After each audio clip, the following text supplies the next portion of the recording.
Chapter 3. Who are you?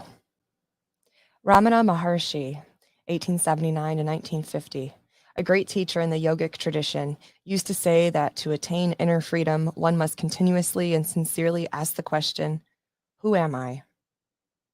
He taught that this was more important than reading books, learning mantras, or going to holy places. Just ask, who am I? Who sees when I see? Who hears when I hear? Who knows that I am aware? Who am I? Let's explore this question by playing a game. Make believe that you and I are having a conversation.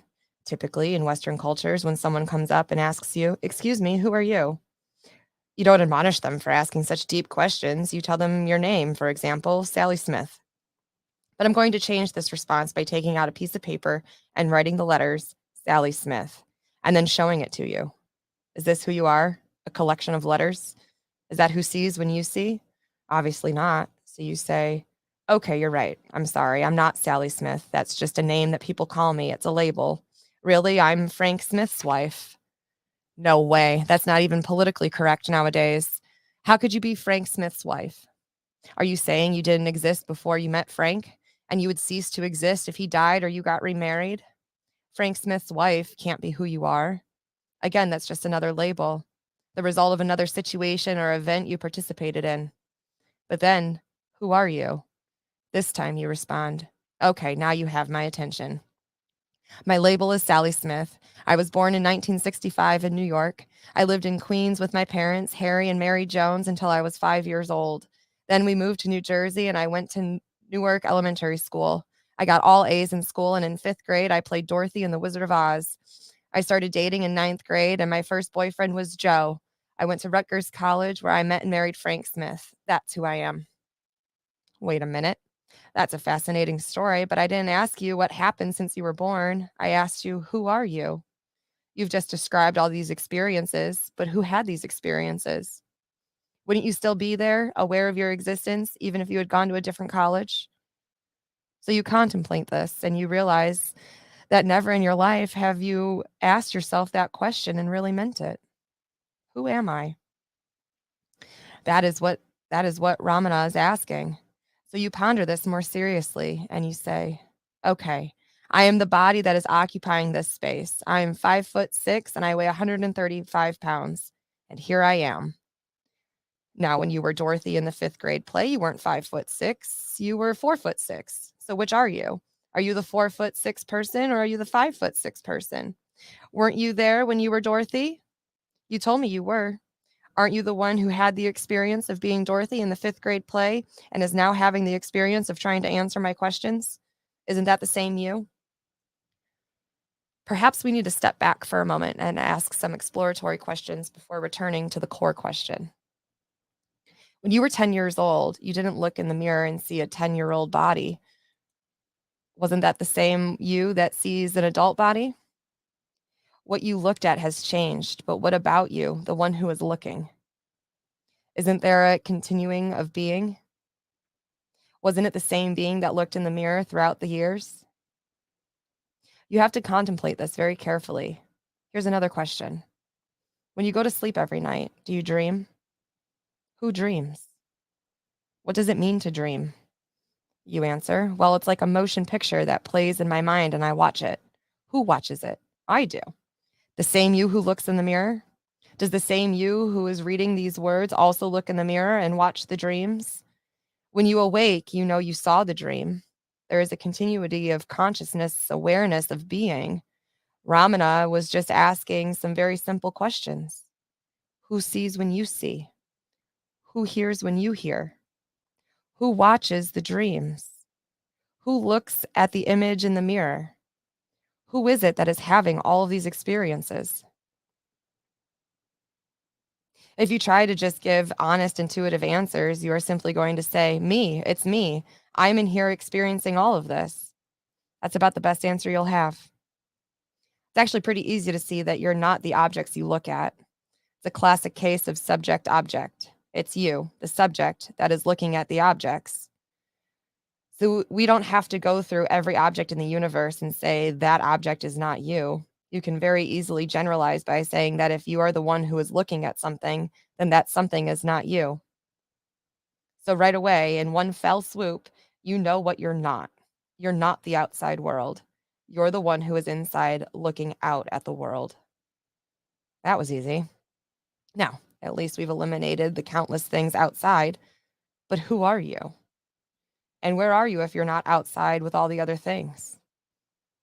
You just have to pay attention and realize that you would still be in there experiencing feelings even if all the objects outside disappeared. Imagine how much fear you would feel. You might also feel frustration and even anger, but who would be feeling these things? Again, you say me, and that's the right answer. The same me experiences both the outside world and the inside emotions. So take a clear look at this. Imagine you're watching a dog play outdoors. Suddenly you hear a noise right behind you, a hiss, like a rattlesnake. Would you still be looking at the dog with the same intensity of focus? Of course not. You'd be feeling tremendous fear inside. Though the dog would still be playing in front of you, you'd be completely preoccupied with the experience of fear. All of your attention can very quickly become absorbed in your emotions. But who feels the fear? Isn't it the same you who was watching the dog? Who feels love when you feel love? Can't you feel so much love that it's hard to keep your eyes open? You can become so absorbed in beautiful inner feelings or frightening inner fears that it's hard to focus on outer objects. In essence, inside and outside objects compete for your attention. You are in there having inner and outer experiences. But who are you? To explore this more deeply, answer another question. Don't you have times when you're not having emotional experiences and instead you just feel quiet inside?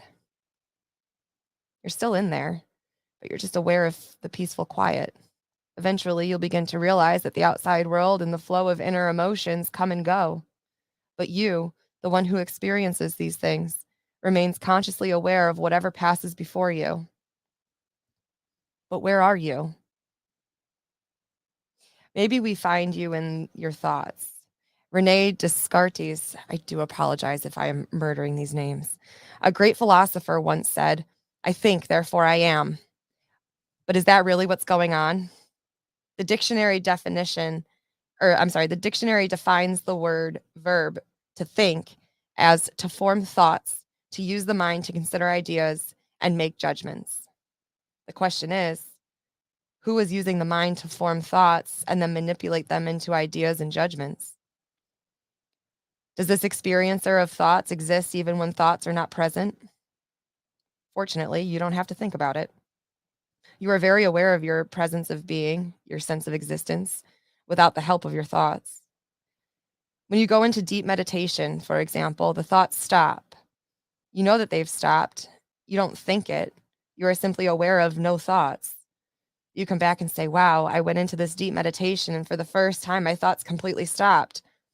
I was in a place of complete peace, harmony, and quiet. If you are there experiencing the peace that occurs when your thoughts stop, then obviously your existence is not dependent upon the act of thinking. Thoughts can stop, and they can also get extremely noisy. Sometimes you have many more thoughts than other times. You may even tell someone, my mind is driving me crazy. Ever since you said those things to me, I can't even sleep. My mind just won't shut up. Whose mind? Who is noticing these thoughts? Isn't it you? Don't you hear your thoughts inside? Aren't you aware of their existence? In fact, you can't get rid of them. If you start to have a thought you don't like, can't you try and make it go away? People struggle with thoughts all the time. Who is it that is aware of the thoughts, and who is it that struggles with them? Again, you have a subject-object relationship with your thoughts. You are the subject, and your thoughts are just another object you can be aware of. You are not your thoughts. You are simply aware of your thoughts. Finally, you say, fine. I am not anything in the outside world, and I am not the emotions. These outer and inner objects come and go, and I experience them. Plus, I am not the thoughts. They can be quiet or noisy, happy or sad. Thoughts are just something else that I'm aware of. But who am I? It starts to become a serious question. Who am I? Who is having all of these physical, emotional, and mental experiences? So you contemplate this question a little deeper. This is done by letting go of the experiences and noticing who is left. You will begin to notice who is experiencing the experience. Eventually, you will get to a point within yourself where you realize that you, the experiencer, have a certain quality, and that quality is awareness, consciousness, an intuitive sense of existence. You know that you're in there. You don't have to think about it. You just know.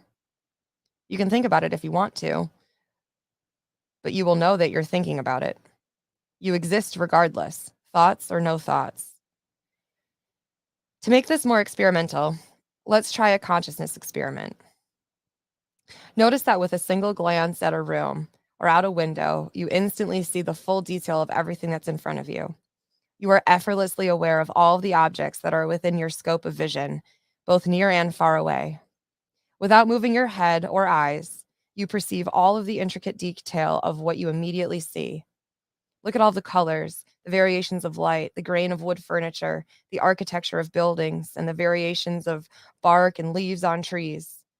Notice that you take it all in at once without having to think about it. No thoughts are necessary. You just see it. Now, try to use thoughts to isolate, label, and describe all of the intricate detail of what you see. How long would it take your mental voice to describe all of that detail to you versus the instantaneous snapshot of consciousness just seeing? When you just look without creating thoughts, your consciousness is effortlessly aware of and fully comprehends all that it sees. Consciousness is the highest word you will ever utter.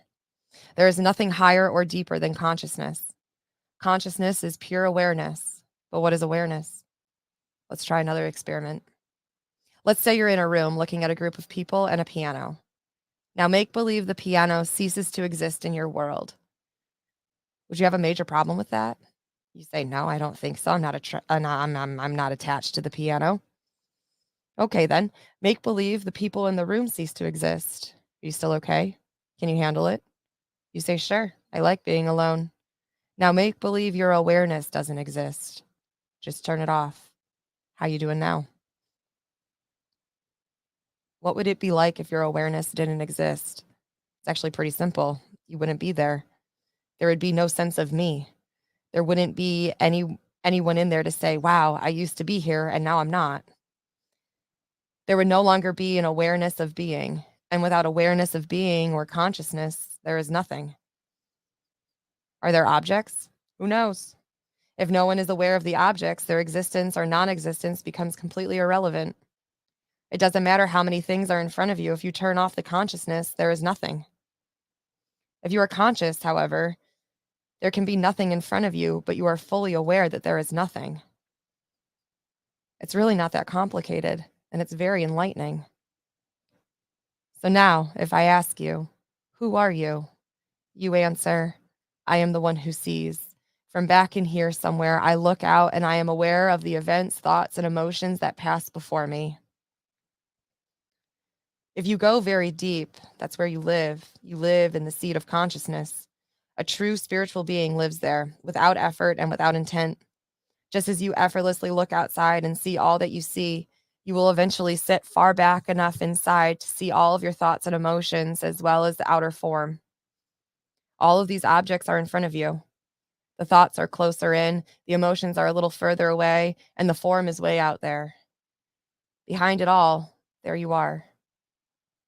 You go so deep that you realize that's where you've always been. At each stage of your life, you have seen different thoughts, emotions, and objects pass before you. But you have always been the consciousness receiver of all that was. Now you are in the center of consciousness. You are behind everything, just watching. That is your true home. Take everything else away, and you're still there, aware that everything is gone. But take the center of awareness away, and there is nothing. That center is the seat of self. From that seat, you are aware that there are thoughts, emotions, and a world coming in and through your senses. But now you are aware that you are aware. That is the seat of the Buddhist self, the Hindu Atma, and the Judo-Christian soul, the great mystery of beings once you take that seat deep within. Thank you.